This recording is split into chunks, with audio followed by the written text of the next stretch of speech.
Hi guys! Welcome back to our channel. Good morning and kumusta kayong lahat?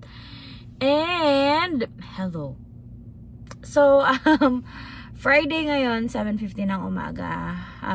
Kakagaling lang natin ng downtown. Hinatid natin si Kim. Hindi ako nag-work today. Kasi feeling ko kailangan ko magpahinga. Since January, hindi ako nag-take ng hindi ako nag-off. And towards the end of February hanggang first week of March, masyado tayong busy sa work. So, naisip ko na I think magpapahinga ako this week. Magpapahinga ako ngayong Friday para at least long weekend ako. So, kinailangan ko lang mag-recharge talaga kasi feeling ko pagod na pagod yung katawan ko sa work.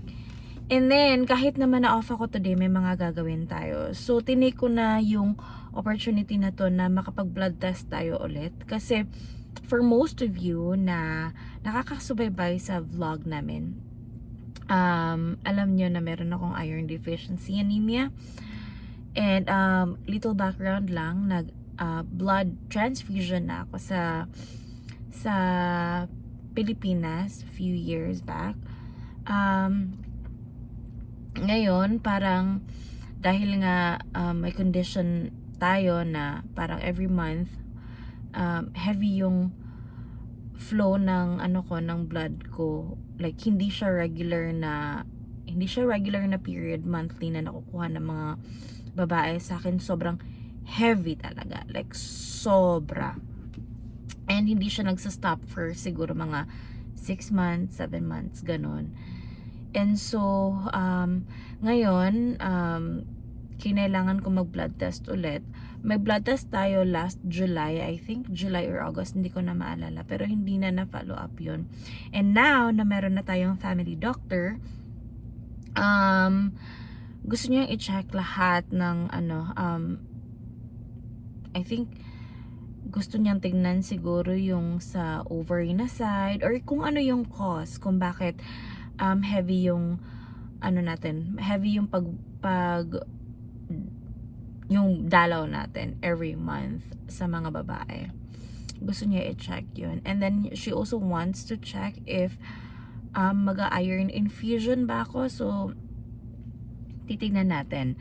So, minention ko sa kanya na nag-blood transfusion ako dati sa Philippines. And then, parang nagtanong lang naman siya, if ikaw, how do you feel about iron infusion? Pero, hindi naman, pwede naman daw, anyone can get it if feel nila na mag-iron infusion. Pero sa akin, parang gusto niya muna i-address yung cause kung bakit heavy yung bleeding ko every month. Kaysa sa mag-iron infusion kami agad, kasi masasayang lang. Alright guys, so naka-ready na tayo. Nag-check lang ako ng emails kanina. Naka-off tayo ngayon pero nag-check pa rin ako kasi baka may mga importanteng gawain.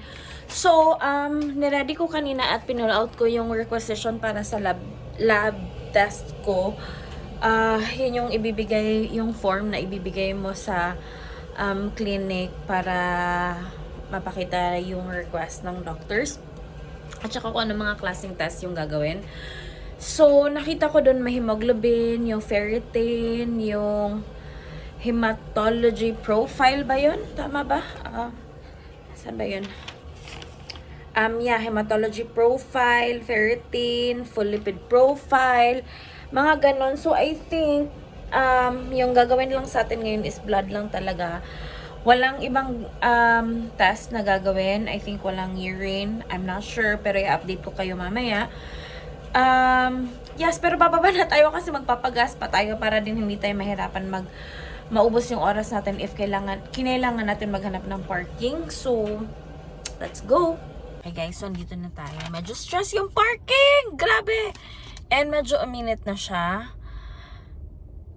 I mean, nafe-feel ko na yung init.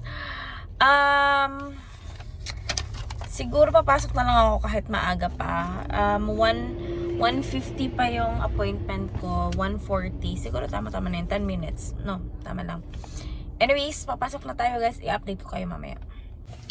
Okay guys, so pasensya na hindi na tayo nakapag-vlog kanina kasi masyado marami ng pangyayari and ang hirap ng parking doon. Medyo masikip yung area and maraming nakaabang. So umalis na lang ako agad. Nung andun na ako, medyo may isang sasakyan pa na medyo nag-agawan kami ng parking. Although nauna naman na ako kasi nakapag-signal na ako. Pero itong si Koya, gusto niya pa rin ipagpilitan. So, binaba ko na yung window ko. Sabi ko, I'm parking here. Sabi ko, magpa-park ako dito. So, siya na maghanap ng ng ibang parking spot.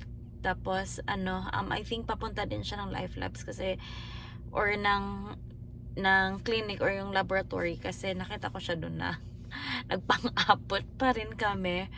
But anyways, kinunan ako ng I think 4.5 or 4 na vials in total. Yung isa half lang, nasayang kasi hindi nag-continue mag-flow yung dugo ko. So, isa sa left and isa sa right. Left and the right. Ganon. And I am so happy kasi makakakain na tayo guys. So, una kong binili, kape. And magluluto ako ng buldak sa taas kasi gusto ko nang kumain. Gutom na ako. Last ko nakain was 8 ng gabi, 8:30 or 8:45 ba, so almost 9 yun, and nagwa-water lang ako. But if magtatanong kayo kung bakit dalawang arms or dalawang yung kinuna ng dugo ko, kasi nag-shrink na yung vessel ko. Ewan ko sino ba mga experts dito, pero yeah, apparently I was dehydrated kaya hindi nag-show up yung mga veins ko. So ganun. But hopefully okay naman yung natin. Hopefully mabilis yung result para at least may follow-up check-up na tayo sa doctor natin. And yeah, medyo nakakapagod na rin. But yes, akin na tayo sa taas guys. Okay, so ito na nga guys, nasa bahay na tayo. Ito yung right. And then, dito din sa left. Nagtusok din sila dito sa left. So, hi guys. So, ayun na nga, so far, so good. Wala tayong iba naramdaman. Pero feeling ko mag-bruise tong injection site na tinusok ni ate girl. So far, wala naman tayong iba nararamdaman, thankfully. And, yun nga, yung nararamdaman lang natin is yung pagkahilo, and then, yung parang pagod tayo lagi. Yun lang naman, yung talagang main natin. Kasi nga, low tayo sa iron, low tayo sa dugo. Pero, hindi na ako na-surprise, guys, kasi nga, yung na-mention ko sa inyo na nag-blood transfusion na ako sa Philippines. Nung siguro mga early 20s ko. And eto tayo ulit ngayon. So, naging pabaya tayo sa katawan natin, guys. Medyo na-neglect ko yung part na yon. Nung after ako nag-blood transfusion, medyo nag-back to normal naman yung katawan ko. Pero wala tayong ginawa. Parang naging kampante lang tayo na, okay na siguro to. Yung parang ganun. Pero, eto tayo ngayon. Yun na naman yung nafe-feel ko, yung sa anemic ko. But, thankfully, nakahanap na tayo ng family doctor. Kasi, at least hindi na kami maghahanap talaga ng doctor kung saan kami pupunta kung kinailangan namin magpa-check. And also, nakakatulong din pag may family doctor kasi, sila yung nagkikip ng mga medical records natin. Sila yung pwede nating takbuhan if may mga questions tayo regarding sa health natin. And sila yung pwede mag-refer sa atin sa mga specialista na doctors kung kinailangan natin, So, yeah, sinishare ko sa inyo to kasi baka may iba sa inyo na nakaka-experience din ng ganito. And so ngayon, since hindi pa nga natin na-target at hindi pa nga natin na a-address yung main cause kung bakit heavy yung bleeding natin. So, kumbaga, meron tayong temporary relief, yun nga, yung kumbaga parang band-aid, yung pag-inom ng iron supplements. And kung tuwing umiinom ako ng iron kasi lalong or naghahapdi yung tiyan ko kaya meron akong antacid, yung omeprazole. But minsan kasi talaga nakakapagod. So, temporary relief lang siya kasi nga dahil nag-heavy yung paglabas natin ng dugo. So, kailangan tayong may i-replenish. Kailangan tayong may ipalit sa mga dugo na nawala. So, yeah, hindi ko siya, actually, hindi ko ma-imagine, hindi ko alam kung paano i-describe sa inyo yung klase ng blood na nawawala sa akin every month. Actually, kahit, I think hindi nga every month, siguro mga 6 months, 7 months straight. Ganon. And, hindi siya yung, sorry, kinailangan ko lang i-share if medyo sensitive kayo, pero may mga clots siya. Blood clots, kung sabihin. I mean, yeah, yun. Sorry, medyo confusing. But, hopefully, maging okay naman once meron ng results sa blood tests natin, i-update pa rin namin kayo.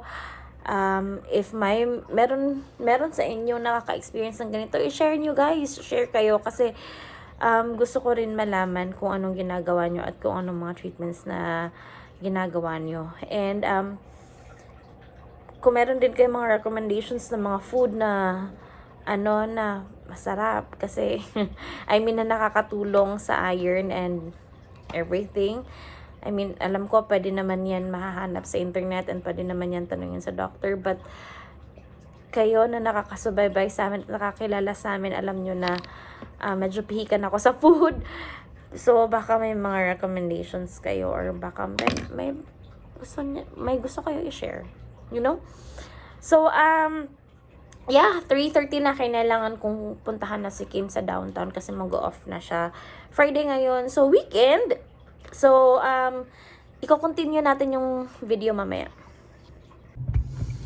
Okay, dito na si Kim. So, ayan na nga, siya na magdadrive kasi masyado nang busy. Kanina papunta ako dito, masyadong busy na rin. Look at her new holder. Masyadong busy na din kanina papunta dito yung sa Kingsway and papunta Main Street. So ngayon si Kim na mag-drive kasi natatakot ako. So okay, let's go. Alright guys, so I think that's it for today's video kasi yun lang naman talaga yung update namin. Happy Monday. I'm from the Philippines. Better than Billie Jeans. Get why I get more. And then the guillotine. Mahal ko kayo. Yes! Mahal ko kayo. Ano ba? Wait, that's Inside Out. Ay, oo nga pala. Nabaliktad pala. Wait lang. Alam mo ba kanina sa work? Ano, bakit? Bakit? Pagpasok ko. Diba wala pang 5 minutes. Wala pang 5 minutes nakalis na ako pagkagising ko kasi 9 yung work ko, 9 ako nagising. 9:02 ako nagising. Alam mo ba, pag dating ko sa work, mga siguro 11, 10:30, ganyan. Sabi ko, may lalagay ako sa pocket ko na keys. Sabi ko, walang pocket. Pag tingin ko sa sweater ko, inside out. Nakabaliktad yung Nike. Oh my God. Kasi, guys, late siya Natulog. gumising. Natulog. At saka late din kami nagising. Yeah. And then, kulang yung tulog namin because nag-daylight savings Yeah, na. kagabi pala yun. Nakala ko this morning. Oo, so nag-advance I mean, na yung ngayong gabi. Hindi. Kanina. So, So, nag-advance na yung time. So, kaya nag-move yun. forward siya. Yeah. Anyways, that's it for today's video. If you guys have any questions or Comments, suggestions. yeah, anything, just leave us a comment and then please don't forget to subscribe sa mga hindi pa nakasubscribe sa amin. But yes, gaya na sinabi ko, if gusto niyo mag-share ng stories niyo about or nakaka-relate kayo sa mga pinagdadaanan namin ngayon sa health namin ni Kim and ako, then maybe you guys can share. Thank you. Bye. Thank you.